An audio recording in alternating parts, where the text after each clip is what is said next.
Karoline Leavitt lived a quiet life in a small town in New Hampshire. She was not someone who stood out in crowds or made headlines. To her neighbors, she was just another friendly face on the street, a woman who spent her days teaching children at the local elementary school and her evenings reading books by the fireplace. But beneath that calm exterior lay a strength few could have guessed. That strength would soon be tested in ways no one could imagine. Carolina had always believed in fairness. As a teacher, she taught her students about honesty, kindness, and standing up for what is right. In her personal life, she tried to live by those same principles. But when it came to her own family, things were far from simple. Caroline's marriage to Daniel Carter had ended bitterly 2 years earlier. They argued often, mostly over little things at first, but eventually, their disagreements grew into something deeper and harder to fix. When they finally decided to separate, everything seemed fine, at least for a while. The real trouble began when Daniel filed for full custody of their 8-year-old son, Ethan. Karoline couldn't understand why he would do such a thing. She loved Ethan more than anything in the world and had always been there for him. From helping him with homework to cheering him on at soccer games, she did everything a mother should do. Still, Daniel claimed that Karoline wasn't fit to raise their child. He said she worked too much and didn't spend enough time with Ethan. It was a lie, but it was his word against hers, and now they were heading to court. The trial took place in the county courthouse, a gray brick building that looked older than most people in town. The judge assigned to the case was Harold Grayson, a man known for his stern demeanor and strict rulings. Karoline felt nervous walking into the courtroom that morning.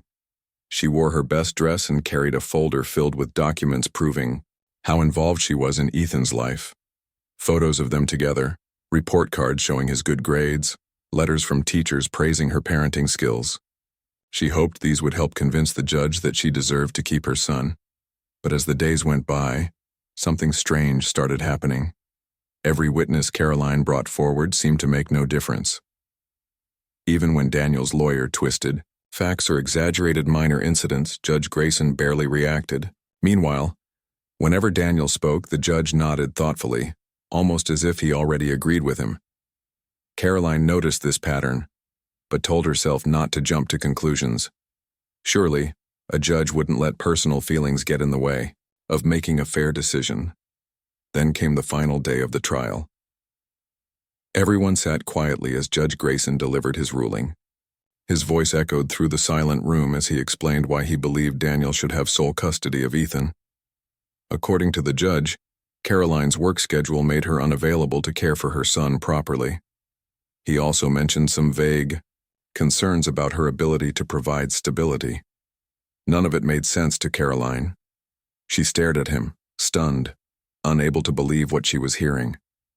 Afterward, Karoline left the courthouse feeling like her whole world had collapsed. How could this happen? She replayed the trial in her mind over and over again, searching for answers. Then, one evening, while scrolling through social media, she stumbled upon something shocking. A friend of hers had shared an article about Judge Grayson being linked to a wealthy businessman named Richard Moore.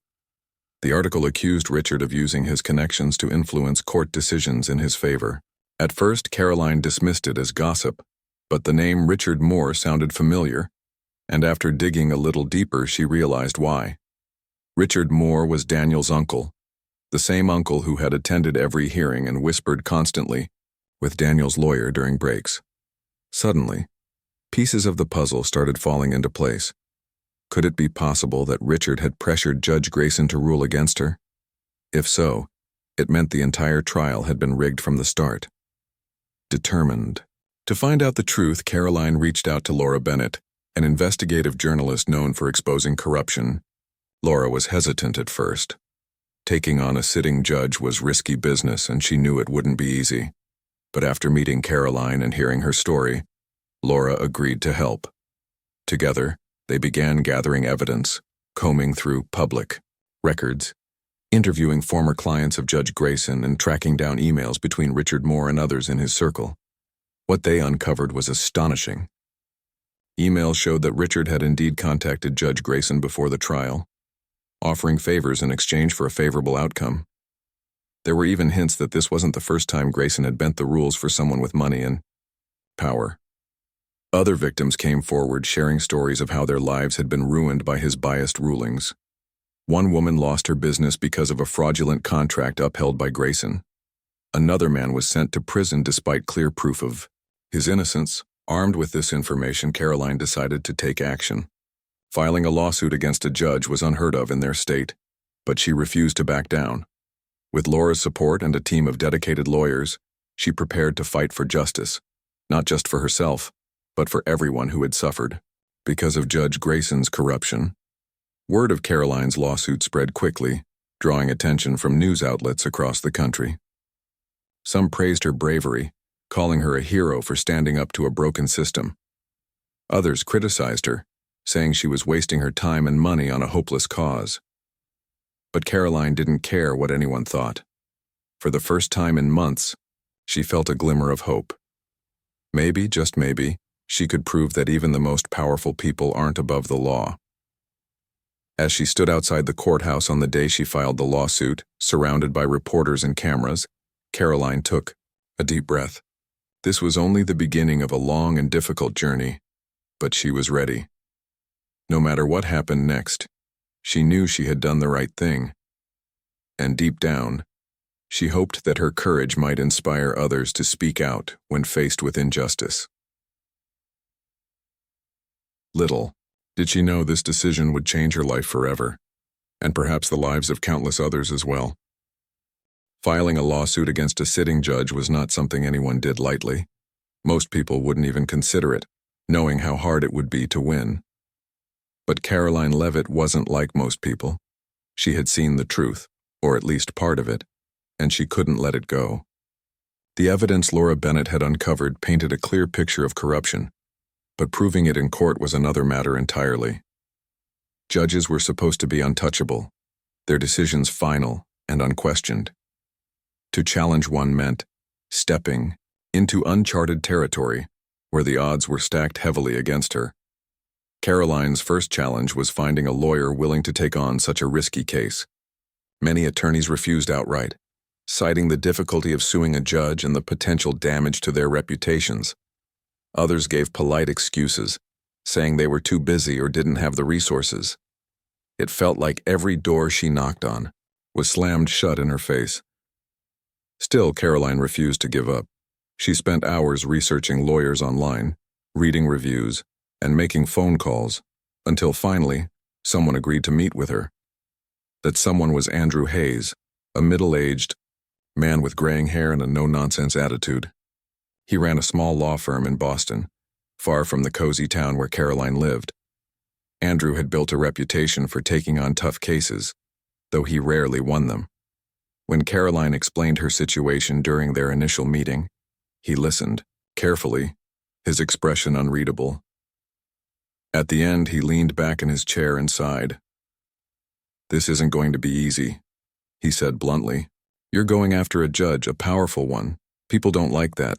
They'll try to tear you apart, make you look crazy, say you're just bitter about losing your son. Are you ready for that?"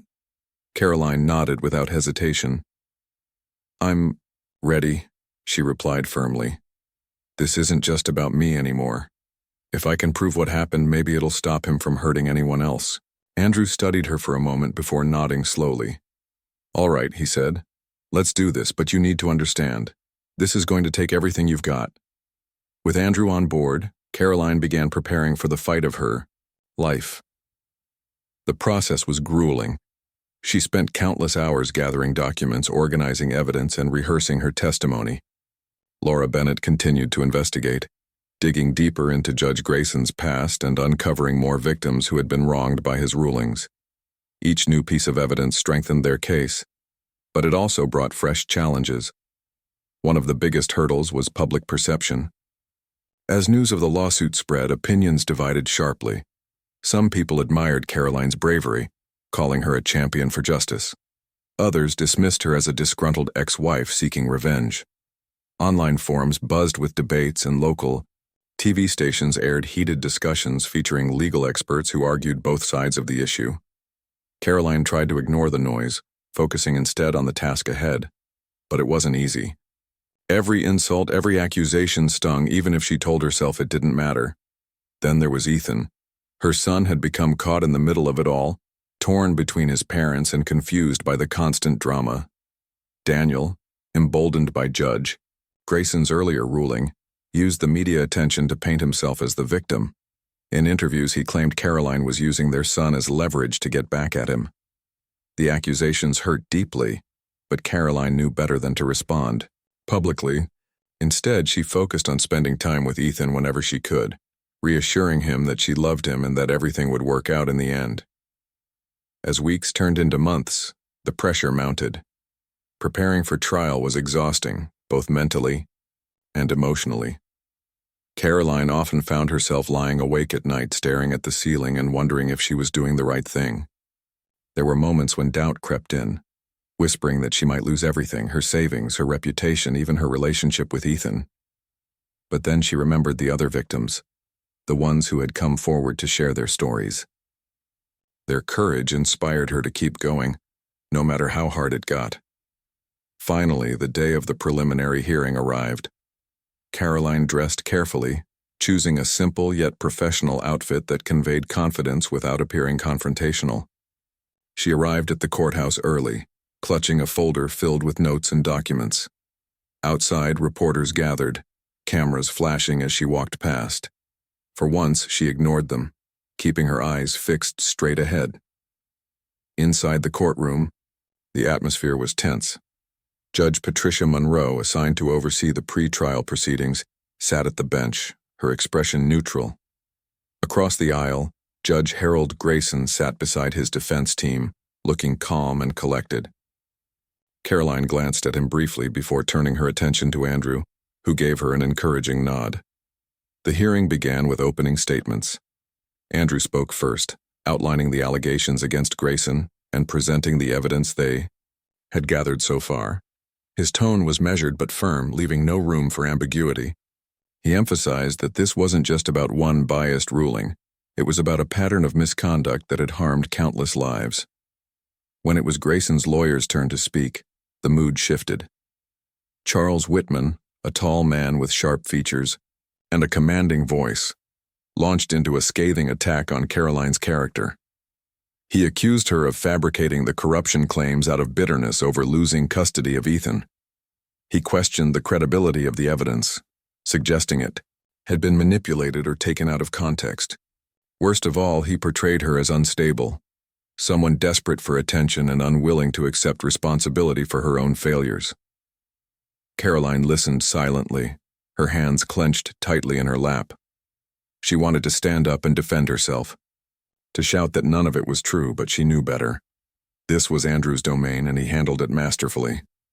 With each accusation, he countered calmly, pointing out flaws in Whitman's arguments and reminding the court of the overwhelming evidence supporting Karoline's claims.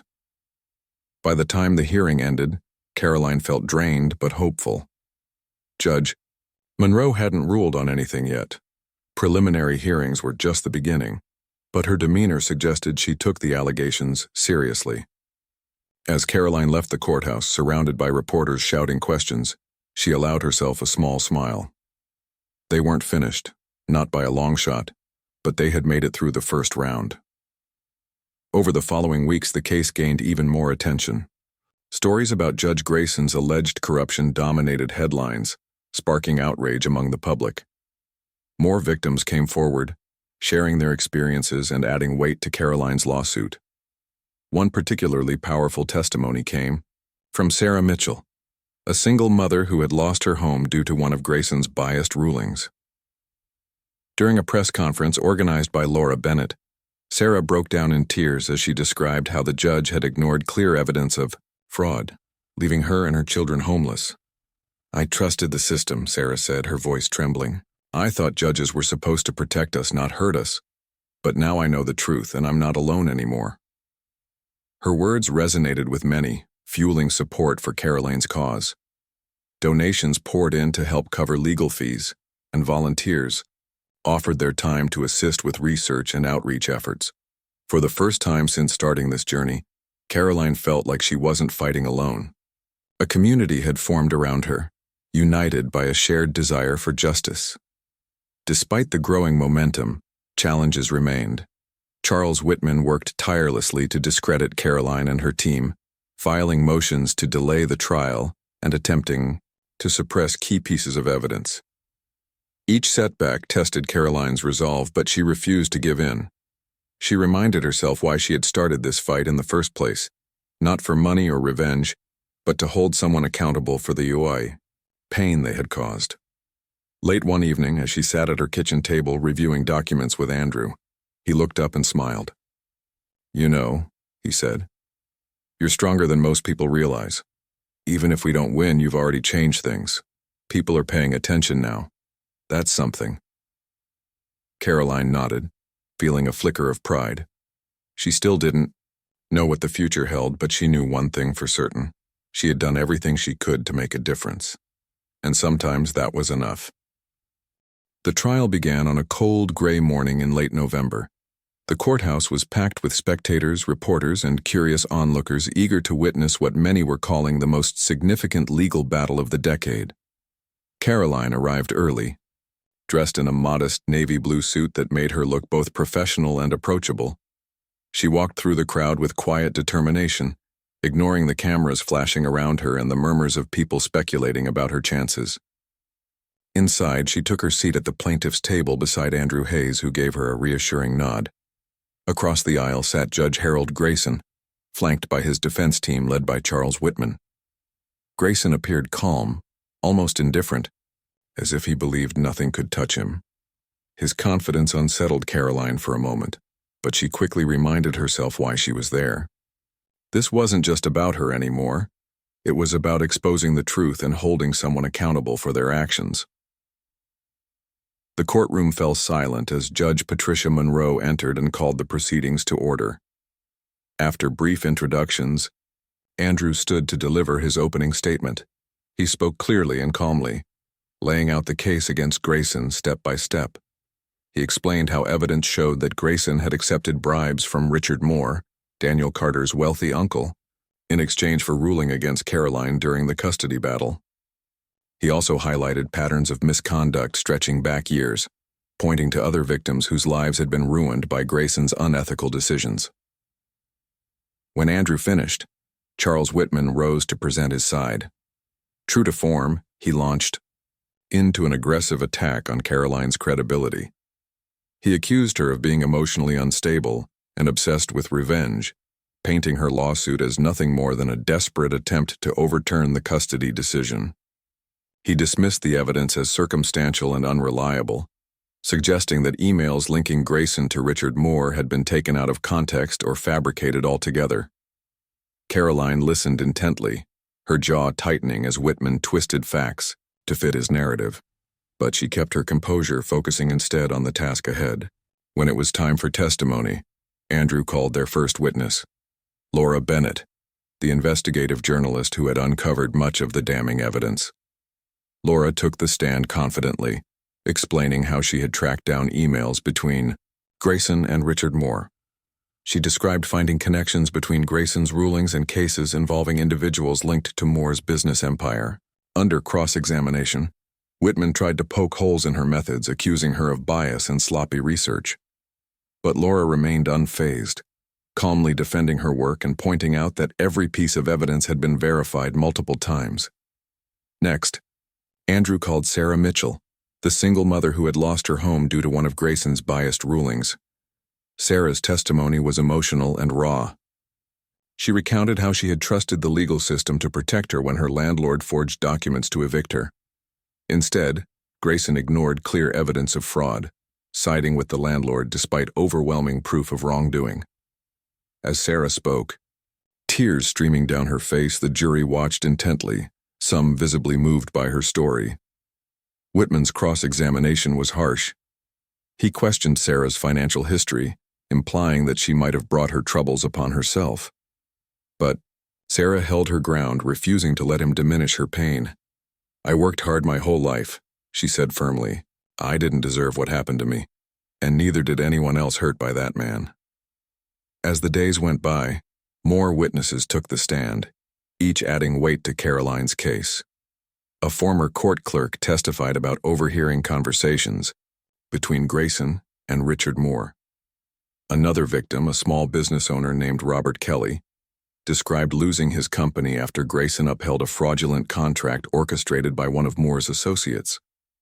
Each story painted a clearer picture of corruption, leaving little doubt about Grayson's guilt, but the defense fought back fiercely. Whitman called several character witnesses to vouch for Grayson, including fellow judges and prominent figures in the legal community. They praised him as fair, honorable, and dedicated to upholding justice. To counter this, Andrew introduced expert testimony from a retired prosecutor who specialized in judicial ethics.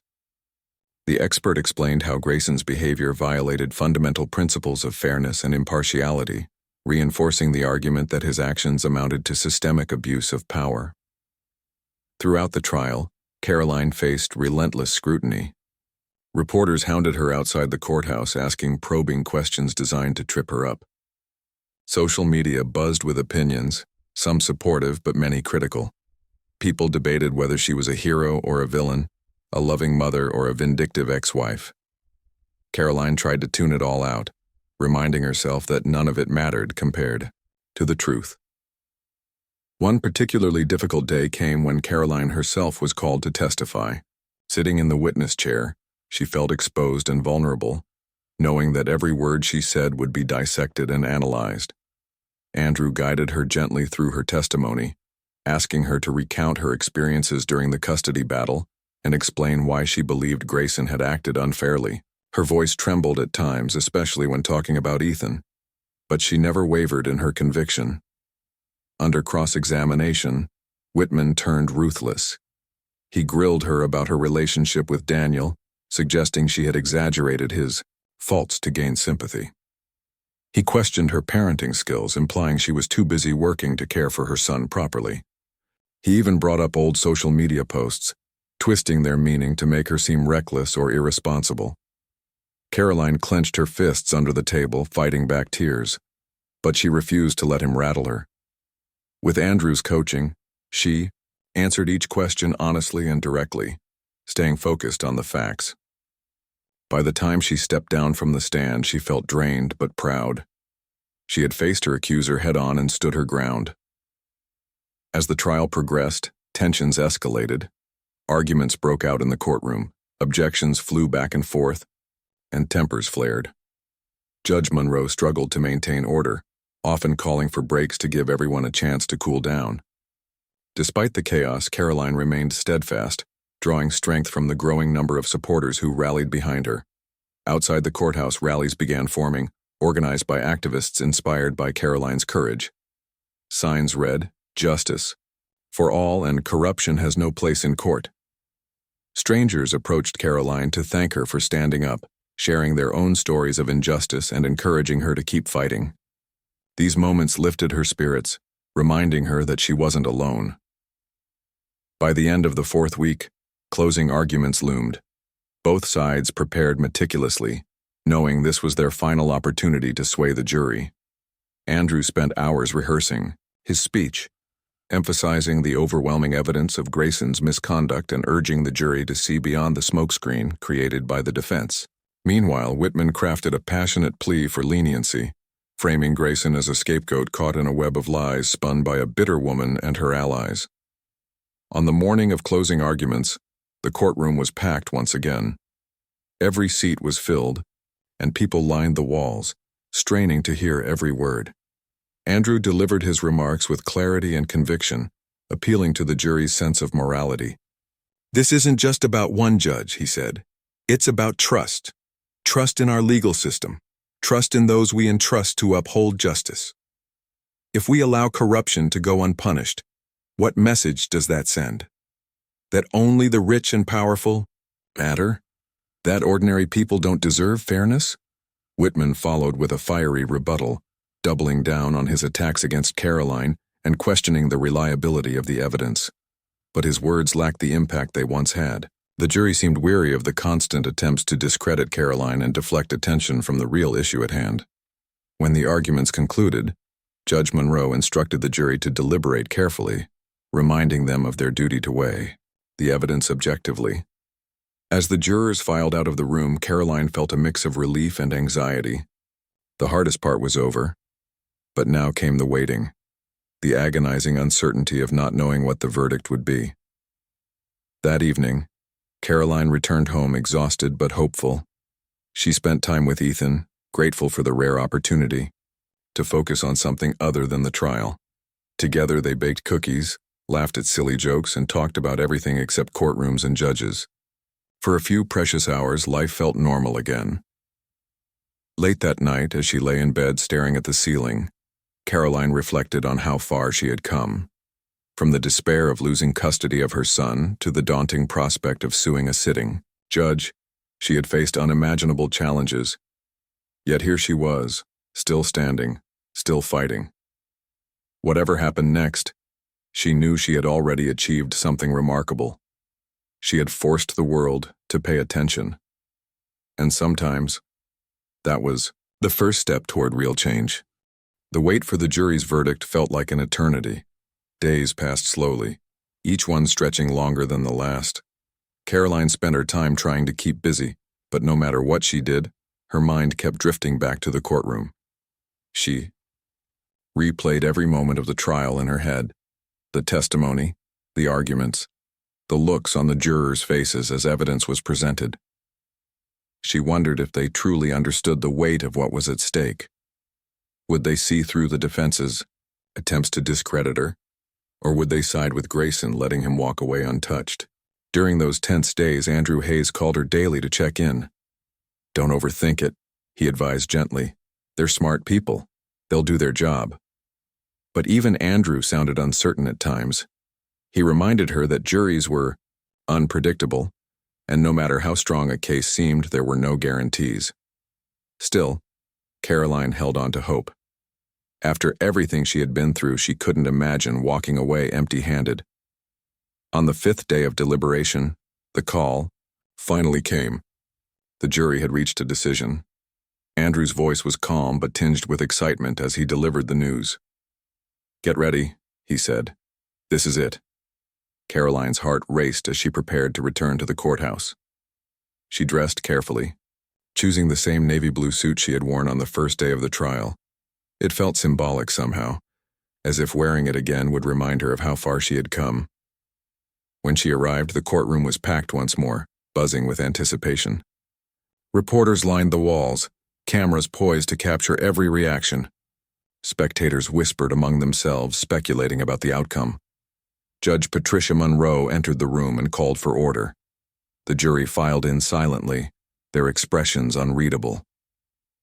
As the foreman stood to read the verdict, the room fell completely silent. Karoline gripped the edge of the table, her knuckles white, bracing herself for whatever came next. "Ladies and gentlemen of the court," the foreman began, his voice steady. "We, the jury, find Judge Harold Grayson guilty on all counts of corruption, abuse of power, and misconduct." For a moment the words didn't register. Then, as their meaning sank in, the courtroom erupted into cheers. Supporters jumped to their feet, clapping and shouting. Tears streamed down Karoline's face as she turned to Andrew, who gave her a wide grin. Across the aisle, Grayson sat frozen, his face pale with disbelief. Charles Whitman leaned close to whisper something to him, but Grayson didn't move, as if unable to process what had just happened. When the noise died down, Judge Monroe announced the damages awarded to Karoline: $800 million. The figure was staggering, meant to reflect not only the harm done to Karoline personally, but also the broader impact of Grayson's actions on countless lives. It was a historic sum, unprecedented in cases involving judicial misconduct. Reporters scrambled to document the moment, while outside the courthouse crowds gathered to celebrate the verdict. As Karoline stepped outside afterward, surrounded by reporters shoving microphones in her face, she struggled to find words. "This isn't about money," she said softly, her voice trembling. "It's about proving that no one is above the law, not even a judge, and it's about giving a voice to everyone who has ever felt powerless." Her statement resonated deeply, sparking conversations across the nation. News outlets hailed her victory as a landmark moment in the fight against systemic corruption. Legal experts debated its implications, wondering whether it might lead to reforms within the judiciary. Meanwhile, ordinary people shared her story, online, praising her courage and determination. But amid the celebration, Karoline found herself grappling with mixed emotions. On one hand, she felt immense relief and pride. She had achieved what many thought was impossible, exposing the truth and holding someone accountable for their wrongdoing.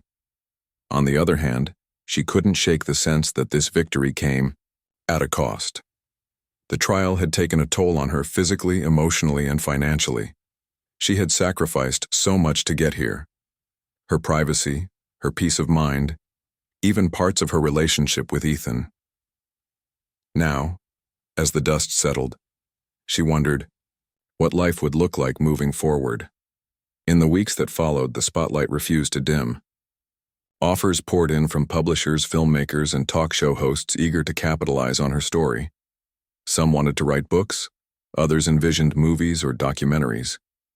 Karoline turned most of them down, feeling uneasy about profiting further from such a painful experience. Instead, she focused on rebuilding her life and reconnecting with Ethan, who had recently moved back in with her after Daniel lost custody following his own legal troubles. Reconnecting with her son wasn't easy. Ethan had been caught in the middle of the custody battle for so long that he sometimes acted distant, unsure how to trust either parent fully. Karoline worked hard to mend their relationship, spending quality time together without pressuring him to open up. They went on hikes, cooked meals together, and watched movies late into the night. Slowly but surely, the bond between them grew stronger. At the same time, Karoline began thinking about how to use the settlement money responsibly. She knew she couldn't keep it all. It felt wrong, given that so many others had suffered because of Grayson's actions. Inspired by the support she had received throughout the trial, she decided to establish the Justice for All Foundation. Its mission was simple: to investigate and expose judicial misconduct across the country, providing resources and advocacy for victims seeking justice. Setting up the foundation became Karoline's new purpose. She hired a small team of dedicated individuals, including Laura Bennett, whose investigative work had been instrumental in uncovering Grayson's corruption. Together, they developed programs to educate the public about judicial ethics, fund independent investigations, and lobby for reforms within the legal system. Within months, the foundation gained traction, attracting donations and volunteers eager to make a difference. Despite her success, not everyone celebrated Karoline's achievements. Critics accused her of profiting off tragedy, questioning whether true justice had really been served. Some suggested that the settlement amount was excessive, arguing that it set a dangerous precedent. Others dismissed her efforts as self-serving, implying that she had sought fame rather than fairness. These criticisms stung, especially when they came from people she had once considered allies. Still, Karoline refused to let negativity define her. She understood that change rarely came without resistance, and she chose to focus on the positive impact she could create. Every email from a victim thanking her for shining a light on their struggles reaffirmed her belief that she was doing the right thing. Every step forward, no matter how small, reminded her why she had started this journey in the first place. One evening, as she sat on the porch watching the sunset with Ethan, Karoline reflected on everything that had happened. Life looked different now, better in some ways, harder in others. The scars of the past would always remain, but they didn't define her anymore. What mattered was what she did next. "You okay, Mom?" Ethan asked, noticing her quiet demeanor. Karoline smiled, ruffling his hair affectionately. "Yeah, I'm good," she replied, "just thinking about how lucky we are to have each other." Ethan grinned, leaning against her shoulder. For the first time in years, Karoline felt a profound sense of peace. The road ahead wouldn't be easy, but she knew she could handle whatever came her way, as long as she stayed true to herself, and continued fighting for what was right. And so, with renewed purpose and unwavering resolve, Karoline Leavitt stepped into the next chapter of her life, ready to turn her victory into lasting change. Months passed since the verdict, and Karoline's life began to settle into a new rhythm. The whirlwind of media attention had slowed down, though reminders of her victory still popped up occasionally in newspapers or online articles. People continued to praise her for taking on such a powerful figure, but Karoline didn't feel like the hero everyone claimed she was. To her, it wasn't about being extraordinary. It was about doing what any decent person would do when faced with injustice. Still, she couldn't deny that her world had changed forever. The Justice for All Foundation became the center of her life. It started small, operating out of a modest office space donated by one of Karoline's supporters. Over time, however, it grew rapidly as more people learned about its mission. Victims of judicial misconduct reached out daily, sharing their stories and asking for help. Some sought guidance on how to file complaints. Others simply wanted someone to listen. Each case tugged at Karoline's heartstrings, reminding her why this work mattered so much. Laura Bennett played a key role in running the foundation. Her investigative skills proved invaluable as they dug deeper into allegations of corruption across the country. Together, Karoline and Laura developed a system to verify claims, gather evidence, and connect victims with legal resources. They also partnered with advocacy groups and lawmakers to push for reforms within the judiciary. Slowly but surely they were making progress, not just for individuals but for the entire system. Despite the foundation's success, Karoline often found herself reflecting on the challenges she faced. Running an organization of this scale was no easy task. There were days when funding fell short, forcing her to make tough decisions about which projects to prioritize. Other times, critics attacked the foundation, accusing it of overstepping its bounds or wasting money. These accusations hurt, especially coming from people who didn't understand the struggles behind the scenes. But Karoline refused to let negativity derail her.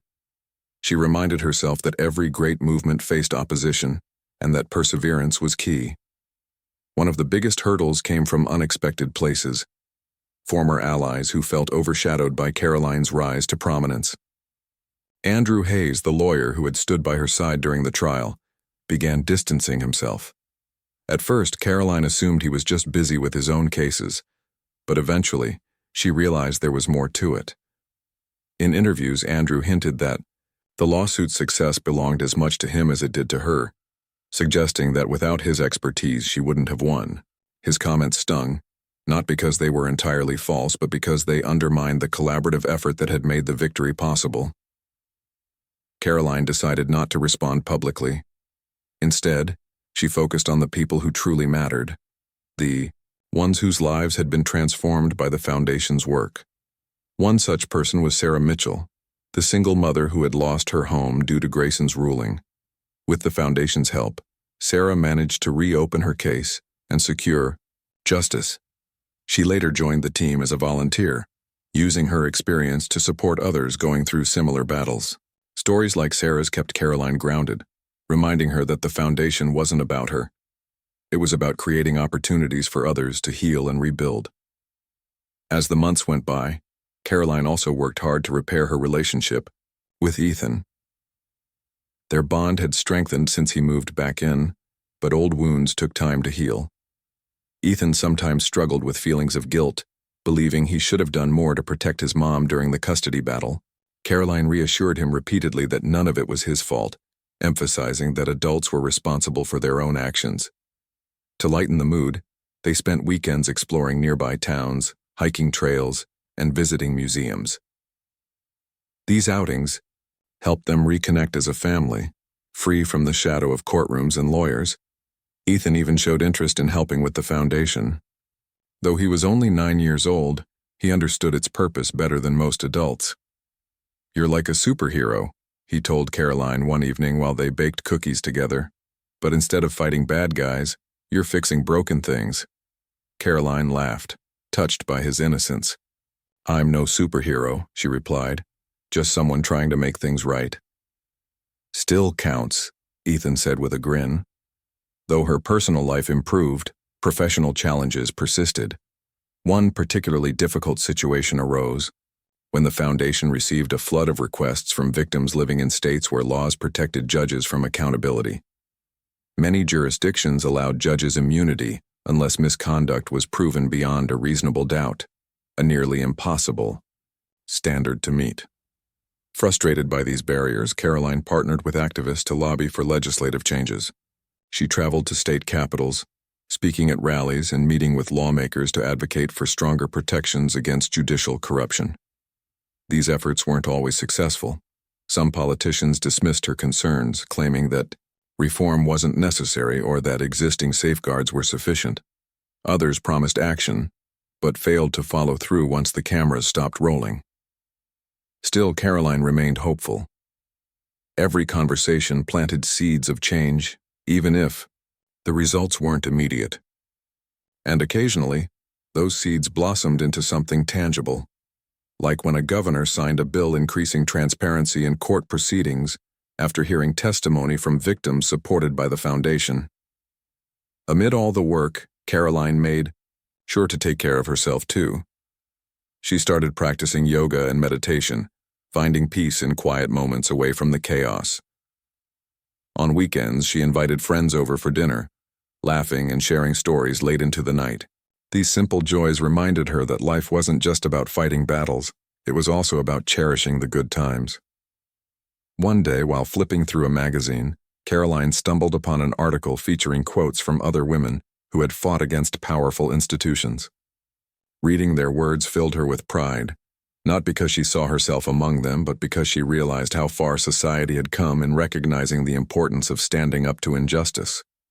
Women like her were proving that courage wasn't limited to superheroes or celebrities.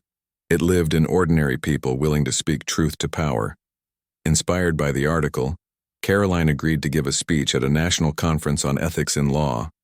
Standing on stage before hundreds of attendees, she spoke candidly about her journey, from losing custody of her son to suing a sitting judge. She emphasized the importance of accountability and urged listeners to challenge systems that perpetuated inequality. When she finished, the audience erupted into applause, many rising to their feet. Afterward, dozens of people approached her to thank her for sharing her story. A young law student named Emily told Karoline she had been considering quitting school because she felt powerless to affect change. "Hearing you talk gave me hope," Emily said tearfully. "If you can take on a judge, maybe I can make a difference too."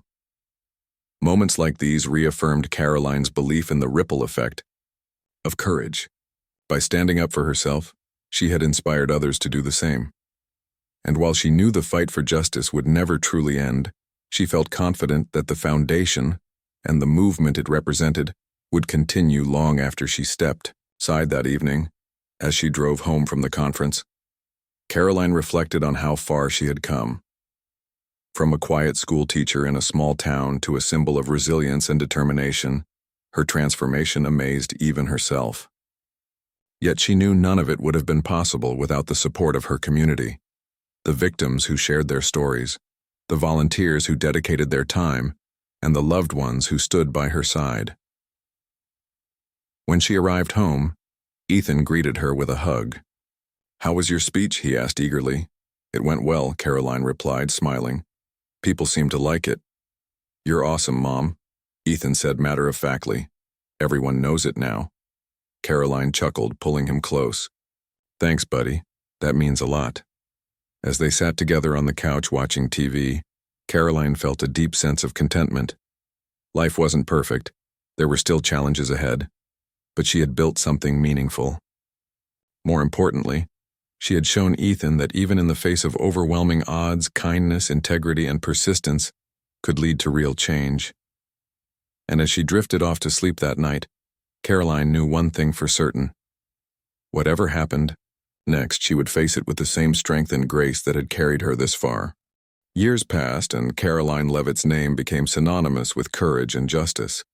What had started as a personal fight to reclaim her son's custody turned into a movement that inspired countless others to stand up against corruption. Her story wasn't just about winning a lawsuit. It was about proving that ordinary people could challenge even the most powerful systems when they refused to give up. The Justice for All Foundation grew beyond anything Karoline had imagined. What began in a small rented office now occupied an entire building, funded by donations from supporters around the world.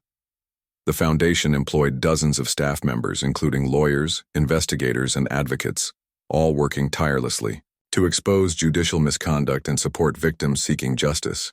Their efforts led to reforms in several states, sparking debates at the national level about accountability within the legal system. Karoline herself became a prominent figure in discussions about ethics and fairness. Schools invited her to speak to students about perseverance and integrity.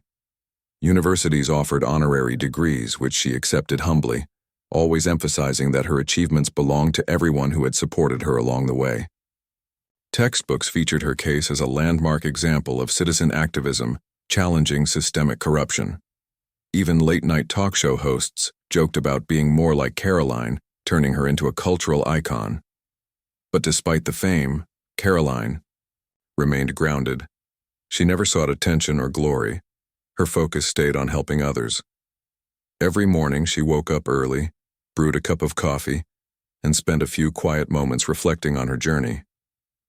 Then she headed to the Foundation's headquarters where she met with victims, reviewed cases, and strategized with her team.